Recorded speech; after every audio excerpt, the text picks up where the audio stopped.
Assalamualaikum warahmatullahi wabarakatuh. Dalam kesempatan kali ini saya akan menjelaskan mengenai manajemen pembelajaran di sekolah. Baik, langsung saja.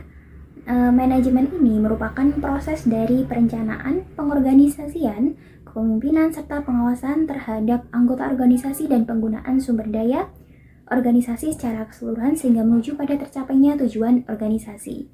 Sementara pembelajaran ini merujuk pada upaya membelajarkan siswa untuk belajar mengenai sesuatu dengan cara efektif dan juga efisien.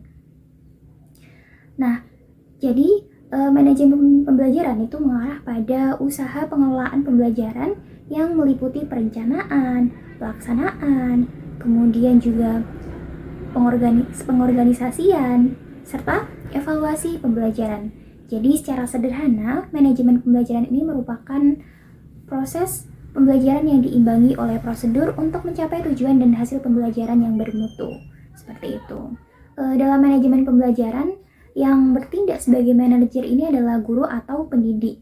Sehingga dengan demikian, pendidik memiliki wewenang dan juga tanggung jawab untuk melakukan beberapa langkah kegiatan manajemen yang meliputi perencanaan pembelajaran, mengorganisasikan pembelajaran, kemudian pelaksanaan pembelajaran, dan juga mengevaluasi pembelajaran yang dilakukan. Nah, yang pertama itu ada perencanaan pembelajaran. Perencanaan pembelajaran ini mencakup berbagai pertimbangan penting seperti siapa yang melakukan apa, kemudian kapan kegiatan dilaksanakan, dan bagaimana proses pembelajaran dijalankan. Kemudian juga urutan kegiatan dilaksanakan, di mana kegiatan berlangsung, berapa lama waktu yang diperlukan, serta sumber daya dan bahan ajar yang dibutuhkan. Nah, hal yang paling utama dalam perencanaan adalah memastikan bahwa rencana yang disusun ini dapat dilaksanakan dengan mudah dan juga tepat sasaran. Kemudian, dalam perencanaan pembelajaran ini harus selaras dengan target pendidikan yang ingin dicapai. Jadi pada tahap perencanaan pembelajaran ini, pendidik bertugas untuk menentukan tujuan pembelajaran, yaitu tujuan yang akan dicapai setelah terjadi kegiatan pembelajaran. Pembelajaran dapat berupa suatu kegiatan mengenai apa yang dilakukan oleh peserta didik dan apa yang dilakukan oleh pendidik. Maka dari itu, proses pembelajaran terlaksana secara optimal itu dibutuhkan dengan adanya tahap perencanaan pembelajaran. Nah, perencanaan pembelajaran ini merupakan proses pengambilan keputusan sesuai dengan sasaran dan juga tujuan pembelajaran tertentu. Kemudian transformasi tingkah laku peserta didik setelah mengikuti proses pembelajaran, serta upaya yang harus dilakukan agar tujuan tersebut tercapai. Pastinya dalam perencanaan pembelajaran ini, pendidik merancang perangkat pembelajaran. Nah, perencanaan pembelajaran ini memerlukan prinsip sebagai landasan dasar yang dijadikan pedoman dalam membuat perencanaan pembelajaran. Prinsip yang pertama itu ada ilmiah, yaitu materi dan kegiatan yang disusun guru ini harus berdasarkan ilmu pengetahuan yang benar dan bisa dibuktikan kebenarannya. Kemudian yang kedua relevan, jadi materi yang diajarkan harus sesuai dengan kebutuhan dan kemampuan siswa serta disusun dengan urutan yang logis. Yang ketiga ada sistematis, yaitu semua bagian dari rencana pembelajaran itu harus saling berkaitan dan mendukung satu sama lain agar tujuan pembelajaran tercapai.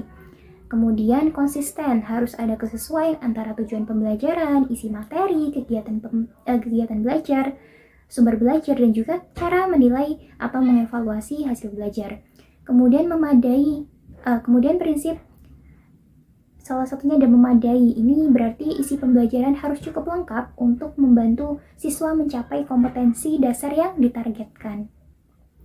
Dan kemudian ada aktual dan juga kontekstual.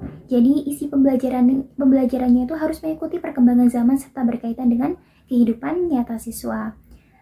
Kemudian ada fleksibel, yaitu rencana pembelajaran harus bisa disesuaikan dengan perbedaan kemampuan siswa, kondisi guru, dan juga perubahan yang terjadi di lingkungan sekolah ataupun masyarakat. Yang terakhir ada menyeluruh, yakni rencana pembelajaran itu harus mencakup 3 aspek penting, yaitu kognitif, afektif, dan juga psikomotorik.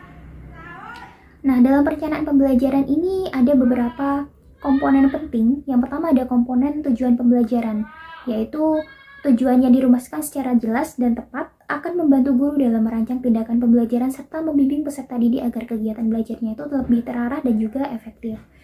Terus komponen yang kedua ada materi atau bahan pembelajaran. Jadi materi pembelajaran ini berisi informasi atau pengetahuan yang harus dikuasai peserta didik sesuai dengan kurikulum. Kemudian komponen metode pembelajaran. Nah, metode pembelajaran ini adalah cara yang digunakan guru untuk menyampaikan materi kepada peserta didik. Kemudian ada komponen media pembelajaran, yakni media atau segala sesuatu yang dapat digunakan untuk menyalurkan pesan atau informasi pembelajaran kepada peserta didik. Kemudian ada komponen sumber belajar. Nah, sumber belajar ini mencakup segala hal di lingkungan belajar yang dapat digunakan secara fungsional untuk membantu peserta didik dalam memahami materi. Kemudian yang terakhir ada komponen penilaian hasil belajar, yaitu evaluasi yang bertujuan untuk mengetahui pencapaian hasil belajar peserta didik sekaligus menilai efektivitas proses pembelajaran itu sendiri. Nah, hasil evaluasi ini dapat menjadi dasar dalam melakukan perbaikan dan juga pengembangan kegiatan belajar mengajar selanjutnya ada pengorganisasian pembelajaran. Nah, pengorganisasian pembelajaran ini merupakan kegiatan di mana pendidik ini mengumpulkan dan juga menggabungkan beragam sumber daya dalam proses pembelajaran, yaitu termasuk pendidik, peserta didik, serta bahan dan media pembelajaran yang kemudian sumber-sumber daya tersebut itu disinergikan dengan tujuan pembelajaran yang akan dicapai. Pengorganisasian ini dalam pembelajaran mencakup 4 kegiatan utama yang saling mendukung untuk menciptakan proses belajar mengajar yang efektif. Nah, yang pertama, guru ini perlu memilih taktik yang tepat, yakni menentukan strategi dan juga metode yang sesuai untuk menyampaikan materi pelajaran kepada peserta didik. Kemudian pemilihan alat bantu belajar atau media audiovisual yang tepat itu juga sangat penting untuk memperjelas dan memperkuat pemahaman siswa terhadap materi yang disampaikan. Yang ketiga, guru harus mempertimbangkan besarnya kelas atau jumlah peserta didik yang sesuai agar pengelolaan kelas itu tetap efektif dan juga interaksi antara guru dan juga siswa ini berjalan dengan baik. Kemudian, guru perlu memilih strategi komunikasi yang tepat untuk menyampaikan peraturan, prosedur, dan juga materi pembelajaran yang kompleks sehingga dapat dipahami dengan jelas oleh seluruh peserta didik. Nah, pengorganisasian pembelajaran ini juga mencakup beberapa aspek lainnya. Yang pertama itu ada penyediaan fasilitas atau perlengkapan dan personil yang diperlukan guna mendukung pelaksanaan rencana pembelajaran ini secara optimal. Yang kedua ada pengorganisasian dilakukan dengan cara mengelompokkan komponen-komponen pembelajaran ke dalam struktur sekolah secara teratur agar pelaksanaan pembelajaran terarah. Yang ketiga, perlu dibentuk struktur wewenang dan mekanisme koordinasi pembelajaran yang menjamin adanya tanggung jawab dan juga sinergi antara pihak-pihak yang terlibat seperti kepala sekolah, guru, dan juga tenaga kependidikan lainnya. Kemudian yang keempat, pengorganisasian ini mencakup perumusan dan penetapan metode serta prosedur pembelajaran yang jelas. Yang selanjutnya ada pelaksanaan pembelajaran. Nah, pelaksanaan pembelajaran ini merupakan inti dari keseluruhan aktivitas pendidikan di sekolah yang ditandai dengan adanya interaksi antara guru dan juga peserta didik dalam menyampaikan materi pelajaran demi tercapainya tujuan pengajaran. Nah, pada tahap pelaksanaan pembelajaran ini, pendidik itu mengimplementasikan rencana kegiatan pembelajaran yang telah dirancang dalam tahap perencanaan guna mencapai tujuan yang telah ditetapkan. Kemudian pada tahap ini juga guru itu melakukan interaksi belajar mengajar melalui penerapan berbagai strategi, metode, dan teknik pembelajaran serta pemanfaatan media pembelajaran yang relevan. Nah, dalam tahap pelaksanaan pembelajaran ini guru tidak hanya menjalankan proses penyampaian materi, tetapi juga berperan sebagai pemimpin dan pengelola pembelajaran di dalam kelas. Nah, pelaksanaan proses belajar mengajar ini mencakup 3 tahap utama. Yang pertama itu ada tahap pra-instruksional, yaitu tahap yang dilakukan sebelum pembelajaran dimulai, di mana guru menanyakan kehadiran siswa, kemudian meninjau kembali pembahasan sebelumnya, memberi kesempatan kepada siswa untuk bertanya mengenai materi yang belum dikuasai, serta mengulang pelajaran secara singkat untuk menguatkan pemahaman dari materi pembelajaran sebelumnya. Kemudian ada tahap instruksional, yaitu tahap di mana proses pembelajaran, tahap di mana ini merupakan bagian dari inti proses pembelajaran ya. Jadi meliputi penyampaian tujuan pembelajaran, penjelasan materi, memberikan contoh konkret, pertanyaan, serta penggunaan alat bantu untuk memperjelas materi yang dibahas. Kemudian ditutup dengan penyimpulan atau hasil pembahasan. Kemudian yang terakhir ada tahap evaluasi dan juga tindak lanjut. Nah, tahap ini bertujuan untuk mengukur keberhasilan tahap instruksional melalui tanya jawab kepada siswa. Nah, Jadi jika lebih dari 30% siswa ini belum menguasai materi, maka guru ini perlu mengulangi pembelajaran. Jadi guru ini dapat memberikan tugas atau pekerjaan rumah sebagai pengayaan atau penguatan materi pada hari itu, kemudian menutup pelajaran dengan menyampaikan materi yang akan dibahas pada pertemuan berikutnya. Nah, kemudian ada evaluasi pembelajaran. Nah, evaluasi pembelajaran ini dalam konteks pendidikan itu tidak hanya berfungsi sebagai tahapan akhir, tetapi juga sebagai alat refleksi. Jadi hasil evaluasi ini dapat menjadi umpan balik ataupun feedback yang sangat berguna untuk memperbaiki dan menyempurnakan program maupun pelaksanaan pembelajaran. Nah, evaluasi dalam pembelajaran ini mencakup 3 aspek penting yang saling melengkapi, yaitu aspek kognitif mengenai pengetahuan, kemudian aspek afektif mengenai sikap, dan juga aspek psikomotorik mengenai keterampilan. Nah, kemudian pada tahap evaluasi pembelajaran, pendidik ini mengadakan evaluasi terhadap kegiatan pembelajaran yang telah berlangsung. Pada tahap evaluasi inilah pendidik dapat mengetahui bagaimana proses pembelajaran yang telah berlangsung dan sejauh mana peserta didik ini mencapai tujuan pembelajaran yang telah ditetapkan. Maka dari itu, melalui kegiatan evaluasi ini, pendidik dapat menemukan beragam upaya untuk memperbaiki kualitas pembelajaran berikutnya. Kemudian, evaluasi pembelajaran ini juga memiliki beberapa tujuan. Yang pertama itu ada keeping track, yaitu tujuan ini berkaitan dengan kegiatan menelusuri dan juga melacak perkembangan proses belajar peserta didik. Yang kedua ada checking up, yaitu penilaian atau evaluasi ini berfungsi untuk mengecek sejauh mana kemampuan peserta didik telah tercapai dalam proses pembelajaran.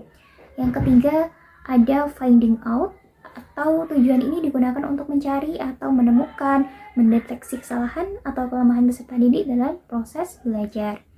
Kemudian yang terakhir ada summing up, yaitu bertujuan untuk menyimpulkan tingkat penguasaan peserta didik terhadap kompetensi yang telah ditetapkan.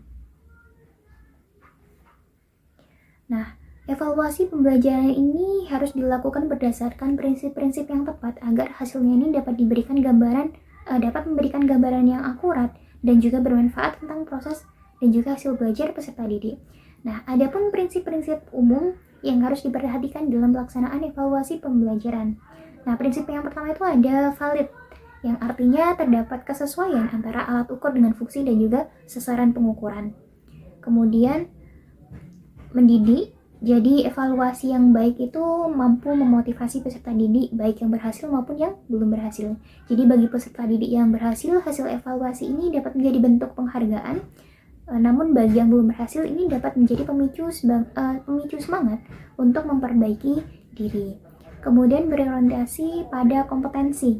Jadi evaluasi ini harus mengukur pencapaian kompetensi peserta didik sesuai dengan kurikulum. Kemudian adil dan juga objektif. Jadi evaluasi ini harus dilakukan secara adil dan juga objektif terhadap semua peserta didik tanpa memandang latar belakang, jenis kelamin, budaya, atau kondisi lainnya. Kemudian terbuka. Jadi kriteria evaluasi dan dasar pengambilan keputusan ini harus jelas dan dapat diakses oleh semua pihak yang berkepentingan. Jadi terbuka ini evaluasi yang dengan prinsip transparansi ini dapat menjamin bahwa keputusan tentang keberhasilan peserta didik ini dapat diterima dan juga dipahami dengan baik serta menghindari adanya manipulasi data atau ketidakjelasan dalam hasil evaluasi. Kemudian yang terakhir, sepertinya ada beberapa lagi ya. Kemudian ada berkesinambungan, yaitu evaluasi dilakukan secara berkelanjutan dari waktu ke waktu dan dirancang sistematis agar dapat memantau perkembangan belajar peserta didik secara menyeluruh. Kemudian yang selanjutnya itu ada prinsipnya itu menyeluruh, yaitu mencakup semua aspek kompetensi dan dilakukan melalui berbagai teknik dan juga prosedur. Kemudian bermakna. Nah, evaluasi harus memberikan informasi yang relevan dan dapat ditindaklanjuti oleh guru, peserta didik, dan juga pihak lain yang berkepentingan. Jadi kesimpulannya, manajemen pembelajaran di sekolah ini merupakan proses sistematis yang mencakup perencanaan, pengorganisasian, pelaksanaan, dan juga evaluasi pembelajaran. Nah, perencanaan pembelajaran tadi itu melibatkan penetapan tujuan, pemilihan materi, metode, media, dan juga evaluasi yang disusun secara ilmiah, sistematis, dan fleksibel sesuai dengan kebutuhan peserta didik. Sementara pengorganisasian pembelajaran itu mencakup pengolahan sumber daya, kemudian strategi komunikasi, serta pembentukan struktur dan juga koordinasi yang mendukung keterlaksanaan pembelajaran yang terarah. Nah, pelaksanaan pembelajaran ini adalah tahap operasional di mana guru dan siswa terlibat dalam interaksi belajar berdasarkan rencana yang telah disusun. Sementara evaluasi tadi itu berperan penting dalam menilai proses dan hasil pembelajaran guna mengetahui tingkat ketercapaian tujuan serta sebagai dasar untuk memperbaiki proses yang selanjutnya atau program yang selanjutnya. Jadi keseluruhan proses ini menempatkan guru sebagai manajer pembelajaran yang tidak hanya mentransfer ilmu tetapi juga bertanggung jawab dalam membimbing, mengarahkan, dan juga mengevaluasi peserta didik demi tercapainya tujuan pendidikan secara optimal. Nah, dengan manajemen yang menyeluruh terhadap keempat aspek tersebut, tadi ada perencanaan, pengorganisasian, pelaksanaan, dan juga evaluasi. Nah, jadi proses pembelajaran di sekolah ini dapat berlangsung secara efektif dan berorientasi pada peningkatan kualitas pembelajaran peserta didik. Nah, mungkin itu saja yang dapat saya sampaikan mengenai manajemen pembelajaran di sekolah. Terima kasih sudah meluangkan waktu untuk menonton video ini. Sampai jumpa pada kesempatan berikutnya. Wassalamualaikum warahmatullahi wabarakatuh.